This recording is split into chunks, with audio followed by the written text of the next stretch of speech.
અનોખું પર્વ. ઉત્તરાયણનો પવિત્ર દિવસ હતો. આખું ગુજરાત રંગબેરંગી પતંગોથી ઝગમગી રહ્યું હતું.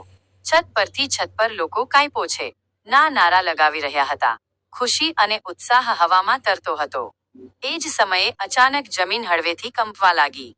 લોકો આશ્ચર્યમાં પડી ગયા. દૂરથી એક મોટો, લીલા રંગનો શક્તિશાળી પાત્ર દેખાયો. એ હતો હલ્ક.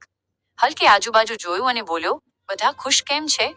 ત્યાંથી હલ્કને ખબર પડી કે આજે પતંગનો તહેવાર છે. હલ્ક લાઇક ફેસ્ટિવલ કહીને એ આગળ વધ્યો. એક નાનો છોકરો હલ્ક પાસે આવ્યો.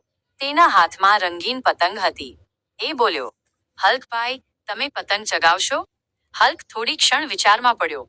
હલ્ક સ્ટ્રોંગ, દોર તૂટી ન જાય? પણ પછી એ સ્મિત કરીને બોલ્યો, હલ્ક ટ્રાય.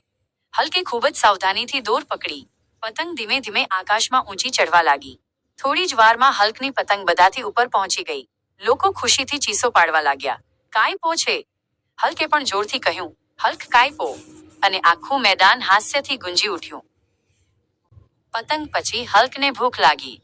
એને ઊંધિયું અને તલની ચિક્કી અપાઈ. હલ્ક ઈટ. હલ્ક હેપી, એ બોલ્યો. Gujarati food give Hulk power.